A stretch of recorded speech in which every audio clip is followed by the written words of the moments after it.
بسم اللہ الرحمن الرحیم، شروع اللہ کے بابرکت نام سے جو بڑا مہربان نہایت رحم والا ہے۔ السلام علیکم ناظرین، میں محمد دانیال بن سعید میاں والی رنگ ڈیجیٹل کے ساتھ آپ کی خدمت میں حاضر ہوا ہوں اور آپ دیکھ رہے ہیں میاں والی پوچھتا ہے۔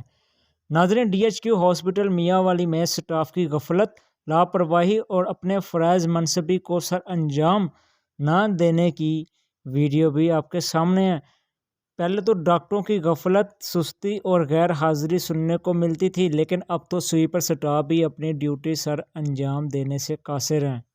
ناظرین، سکرین پر دیکھا جا سکتا ہے کہ پرچی کاؤنٹر میں بھی صاحب موجود نہیں ہے، اور اگر اس صورتحال میں ایمرجنسی کیس آ جاتا ہے تو پرچی نہ ہونے کی وجہ سے ڈاکٹر چیک کیسے کریں گے؟ اور ڈاکٹرز بھی اس ٹائم روم میں نظر نہیں آ رہے، اور یہ صبح 6:15 6:30 کے درمیان کا ٹائم ہے۔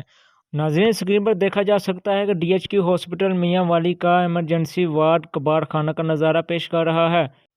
انتظامیہ کی غفلت اور نااہلی کی وجہ سے سویپر سٹاف اپنی ڈیوٹی سر انجام دینا زحمت سمجھتے ہیں اور کام کیے بغیر تنخواہ وصول کرنا اللہ کی رحمت سمجھتے ہیں، اور جب ان کا دل چاہے ڈیوٹی پر اپنی مرضی کے ٹائم پر آتے ہیں اور اپنی مرضی کے ٹائم پر جاتے ہیں، لیکن کوئی پوچھنے والا ہی نہیں ہے۔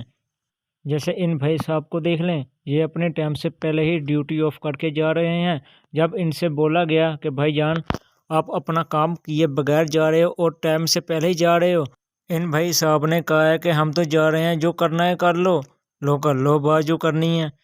سرکاری ہاسپٹل کے ڈاکٹرز آفیسر تو کیا، یہاں کے سویپر کے بھی شاہی رویے ہیں۔ اب ڈی ایچ کیو ہاسپٹل میاں والی کے انتظامیہ خود ہی دیکھ لے کہ ان کا کیا کرنا ہے۔